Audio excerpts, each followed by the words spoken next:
खुलुमबाय रायजोफोर, दिनै फुंबिलिनि खौराङाव फिन खेबसेबाव बयखौ बरायनानै लाग्रोबाय। दासिमनि खौरांफोरा जाबाय। गिबि खौराङाव दं, 15थि आसाम आयेन आफादनि रां बावजा जथुम्माया मैया जोबनानै थांबाय। बेराफारसेथिं आसाम एसेम्ब्लिनि गाहाय बुंथिगिरि बिस्वजित दैमारिया जोबनानै थांनाय 15थि रां बावजा जथुमखौ लानानै माखासे बाथ्रा फोसावदों। बिथाङा समाजारि बिजोङाव फोसावनानै बुंनाय बायदिब्ला थारैनो बिथाङा मा बुंदों बेखौ नोंथांमोननो फोरमायनो सानदों। बिथाङा ओरैबायदि लिरदों एबा बुंदों दि दिनै आंनि थाखाय जुनिया सान, मानोना 15थि आसाम आयेन आफादनि लाथ' रां बावजा जथुमनि दिनै जोबथा साना जोबनानै थांबाय। थामहिनबा दिनैनिफ्राय 15थि आसाम आयेन आफादाव जथुम जालिया। फैगौ बिसायख'थियाव देरहाबोनाय गोदान सोद्रोमाफोरासो सोरखार दानायजों लोगोसेनो आसाम आयेन आफादनि जथुम खुंसिगोन। आसाम आयेन आफादनि आर्टिकेलनि गासै सोद्रोमाफोरनो आंनि गाहाम हामलायनायखौ बावबाय, जाहाथे बयनिबो राजखान्थियारि इयुना गोजों जायो। बुंथिगिरि महरै बिबान लानाय समनिफ्रायनो आंनि मोनसेल' थांखियानो जाबाय सुबुंफोरनि मोजांनि थाखाय खामानि मावनायजों लोगोसे सदननि खान्थि, आब्रुथि आरो मोजां आबहावाखौ लाखिनो नाजाबोदोंमोन। आं अरायबो सोरखार आरो बेरेखा हान्जाखौबो समान मान आरो गाव गावनि बिबुंथिफोरखौ फोरमायनो थाखाय आबुं खाबु होनो नाजाबोदों। लोगोसे आं आंनि बियाबनि मोनफ्रोमबो आयदाफोरखौ सदननि नोजोराव लाबोनो नाजादोंमोन। मानगोनां गिबि मन्थ्रि डक्टर हिमन्त बिश्व शर्मानि हेफाजाब आरो दैदेननायाव आयेन आफादाव हादोरसानि सुबुंफोरनि जिउजों सोमोन्दो थानाय गोबां गोनां आयदाफोरनि सायाव सावरायनाय जादोंमोन आरो बेफोरखौ मोजाङै सुस्रांनायनि फारसे राहा लानाय जादोंमोन।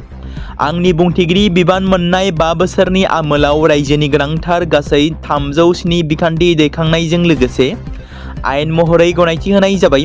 मिजिंथियो बै आयेनफोरा जोंनि रायजोनि थाखाय जेब्लायबो मोजां राहा लामा जागोन। आरोबाव बुंथिगिरि बिथाङा लिरबावदों दि आसाम आयेन आफादनि साफ्रोमबो सोद्रोमानि सोरजिलु बिफाव आरो हेफाजाबा बे गासै समफारिखौ जाफुंसार खालामदों।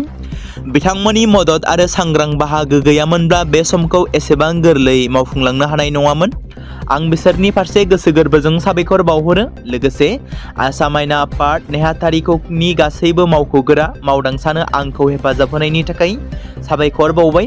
बे जर'खा बुब्लियाव आं आंनि बियाबनि साफ्रोमबो नोगोरारिनो गोसो गोरबोनिफ्राय साबायखर बावहरबाय। बिथांमोननि अनसायनाय गैयामोनब्ला दिनै आं बुंथिगिरि मासियाव जिरायनानै आसाम आयेन आफादखौ सामलायनो खाबु मोननाय नङामोन। जोबथायाव आंखौ अनसायगिरि बयनिसिमबो आंनि खुलुमनाय आरो सिबिनाय बावबाय। बेंगालुरुआव मोनसे सोमोनांथाव बुथारनाय जाथाय जादों। बुधबारखालि बे जाथाया बेंगालुरुनि अबुल्लाहल्ली साखाथियाव थानाय मोनसे एपार्टमेन्टआव जादोंमोन। इन्डियान स्पेस रिसार्च अर्गेनाइजेशन थामहिनबा इसर'नि आजिरा मोननाय सासे मावथिनि सायाव गावनि बिसिखौ गोदोना सेरथेनानै बुथारनायनि अजद होनाय जादों। दायनिगिरि नागेश्वर राव बिथाङा फुंनि 10 रिंगासो समाव गावनि बिसिखौ गावनि न'नि सिङावनो बुथारदोंमोन। जाथायनि बागै खौरां मोननाय बायदिब्ला इसिं न'आव खामानि मावबाय थानाय समावनो इसर'नि आजिरा मोननाय मावथिया गावनि बिसिखौ टावेलजों गोदोना सेरथेनानै बुथारदोंमोन। बेनि उनाव बियो बे एखे एपार्टमेन्टआव थानाय गुबुन सासे सुबुंनो फन खालामनानै बुथारनायनि खौरांखौ होदोंमोन। उनाव बे एखे एपार्टमेन्टआव थानाय सासे डक्टरा न'आव फैनानै पुलिसनो खौरां हरो आरो बे खौरांखौ मोननानै पुलिसआ थाबैनो जाथाय जायगायाव सौहैयो आरो नायबिजिरनायखौ जागायो आरो केस रेजिस्टार खालामो जाथायनि सायाव आरो सुबुंखौ खायो। बे जाथायनि उनाव सानजा बेंगालुरु डिभिजननि joint commissioner of police Ramesh बनत बिथाङा बुङो दि बे जाथायनि गुबै थांखिखौ दासिमबो मिथिनो मोननाय जायाखै। बिथांखौ गोसोआरि महरै दिदोमथि गैयै नुनो मोनदों। नायबिजिरनाया दासान्दि सोलिगासिनो दं होनना मिथि मोनदों। थांनाय सानखालि गोदान दिल्लीनि भारत मण्डापमाव इन्डिया एआइ जथुम्माखौ खुंफुंनाय जादोंमोन। बे जथुम्मायाव गाहाय मन्थ्रि नरेन्द्र मदिआ बाहागो लादोंमोन आरो बिथाङा बिबुंथि होदोंमोन।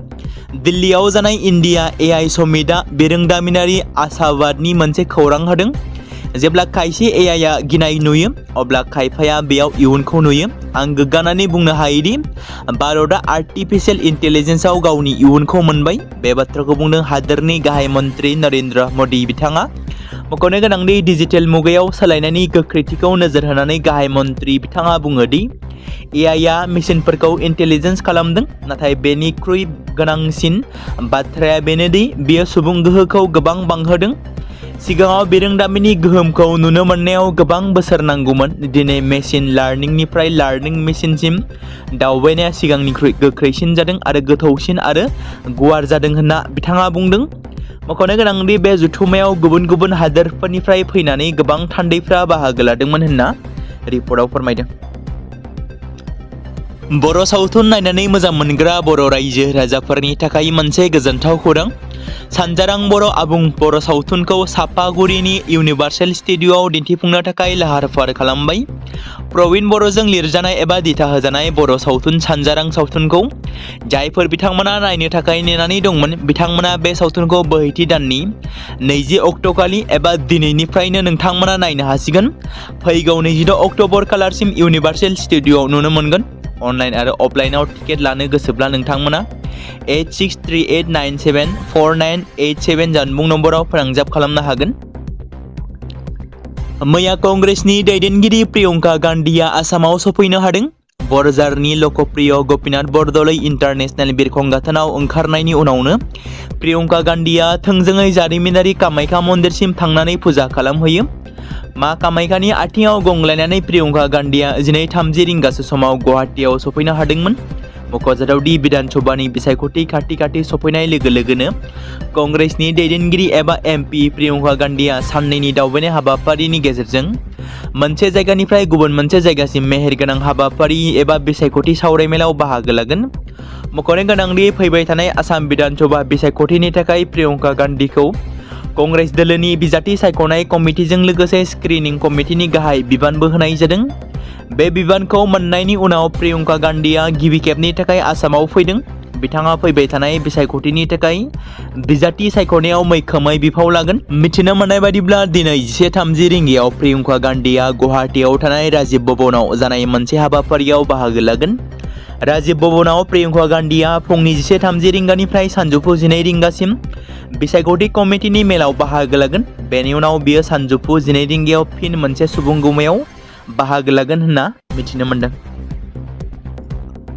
रन्जन दैमारियाबो जोबथेसालिनिफ्राय उदां जागोन, नाथाय सम आरो अक्ट'खौ आं बुंथ'नो हाया।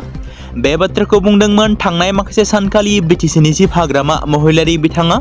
थारैनो जोंनि गेदेमा रन्जन दैमारि बिथाङा माब्ला उदां अख्राङाव फैनो हामारगोन।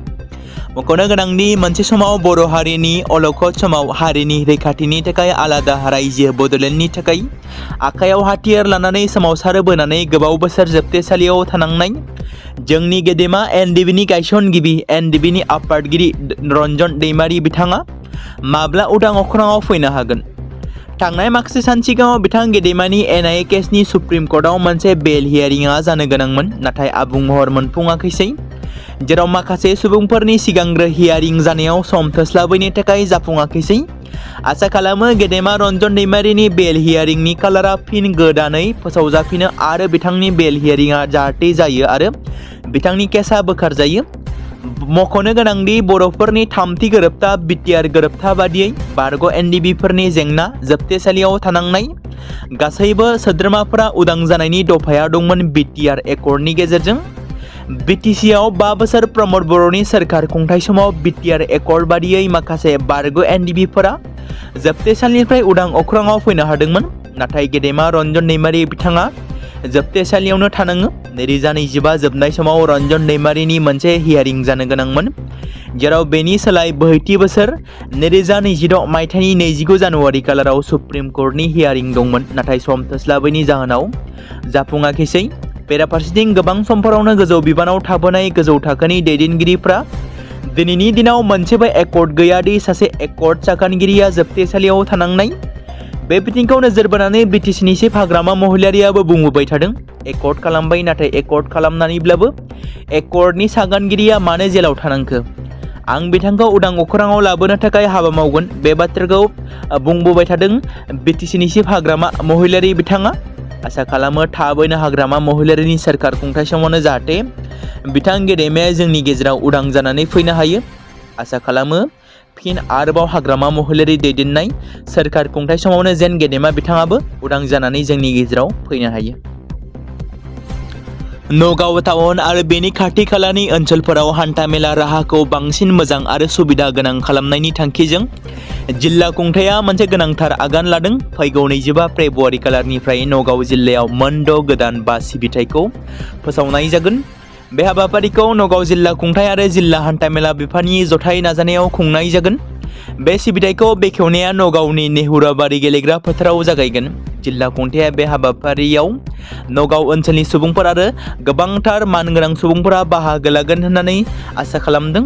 नोगोर बास सिबिथाया खारगोन काटिया टलिनिफ्राय दिंगेटसिम, थामहिनबा मेट्र' हस्पिटालसिम, दिंगेट मेट्र' हस्पिटालनिफ्राय काटिया टलिसिम खारगोन। बेबायदिनो बेबेजियानिफ्राय पुरानि गुदामसिम खारगोन, पुरानि गुदामनिफ्राय बेबेजियासिम, रुपहिनिफ्राय निदान देहा फाहामसालिसिम, थामहिनबा लक्कीनगर सारियालिसिम खारगोन, निदान देहा फाहामसालिनिफ्राय रुपहिसिम। मख'नो गोनांदि बेफोर बास सिबिथाया सानफ्रोमबोनि फुंनि 8 रिंगानिफ्राय मोनाबिलि 7 रिंगासिम सोलिगोन। बे नोगोर बास सिबिथाया नगाव जिल्ला खुंथाय, जिल्ला लामा रैखाथि आफाद आरो जिल्ला हान्थामेला बिफाननि नायगिदिंनायाव सोलिगोन होनना मिथिनो मोन्दों। बेंटल फरायसालिमानि मोनसे बाख्नायथाव हाबाफारि। बेंटल फरायसालिमानि NSS इउनिटआ बेंटल कानिपुर गामिनि थागिबि गंगार नार्जारिनि गंसे मोजां न' गैजायैखौ नुनानै न' गंसे लुना होदों। बेंटल फरायसालिमानि बिबुंगोरा डक्टर मार्टिन बरगयारी, डक्टर एनस नार्जारि बिथांमोना फरायसा एबा NSS इउनिटनि सोद्रोमाफोरखौ लानानै गंगार नार्जारिनि न'खौ लुनानै होदों। मानोना गंगार नार्जारिया सानै फिसा दं आरो सासे गेदेर फिसाजोआ 7 थाखोआव फरायो आरो उन्दै फिसाज्ला थाखो 3आव फरायो। फरायनो आरो उन्दुनो थाखाय मोजां सुबिदा गैयै थासारिखौ नुनानै न' गंसे लुना होनायजों लोगोसेनो उन्दुनो थाखाय चौकी गंसे, टेबोल आरो मासि बायनाबो होयो। लोगोसेनो बेंटल फरायसालिमा NSS इउनिट हिसाबै गासै मैयासिमाव बेबादि गोरिब थाखोनो न' लुना होनाया गं गुथा जाबाय होननाबो फोरमायो। लोगोसेनो न' लुनानै होनायनि थाखाय बिबारि बसुमतारियाबो बेंटल फरायसालिमानो साबायखर जासिदों।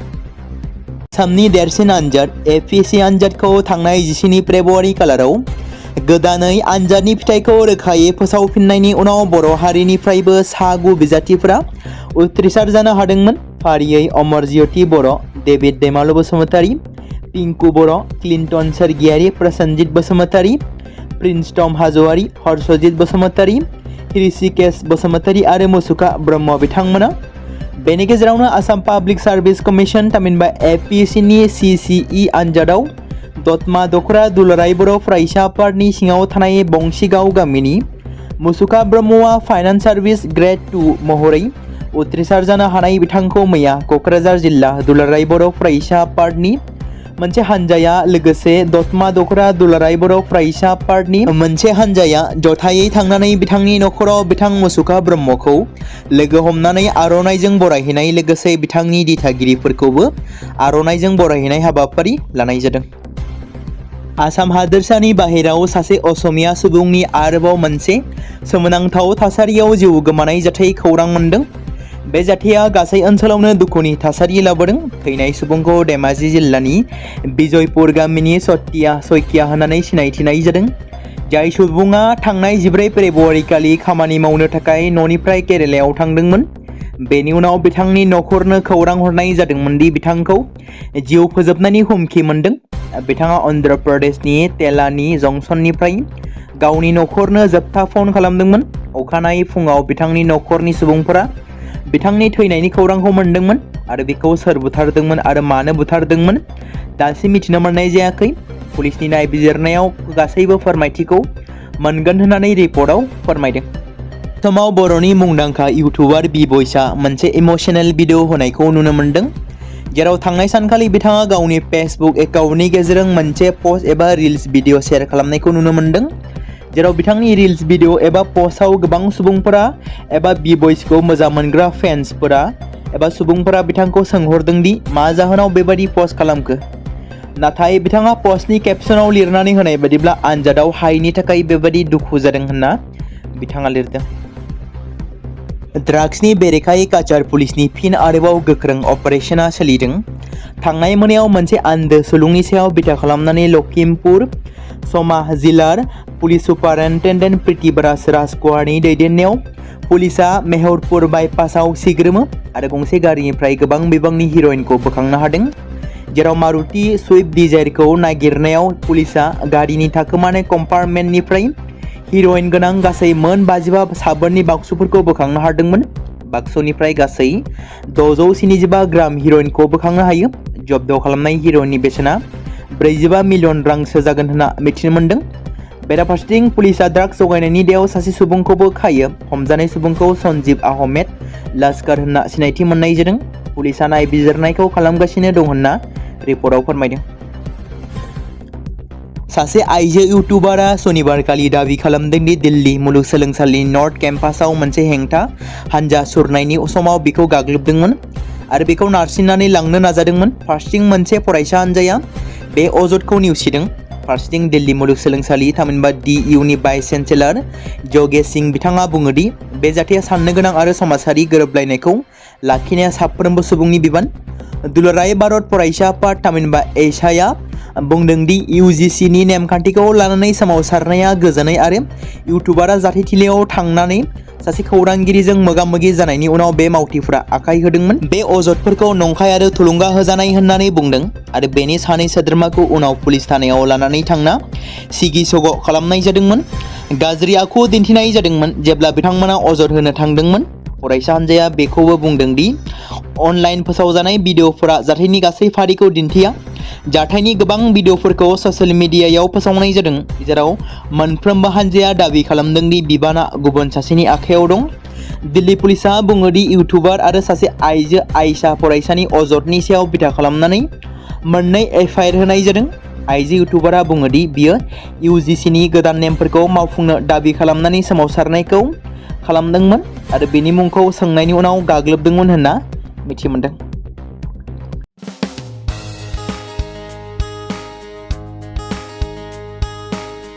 बे समाव मोनसे गोजोनथाव खौरां। BTC हालामनि रायजो राजाफोरनि थाखाय मोनसे गोनां फोसावथाय। क'क्राझार जिल्लानि सिङाव थानाय बड'लेण्ड एकाडेमि सिनियर सेकेन्डारि स्कुला लानानै फैदों गोजोनथाव खौरां।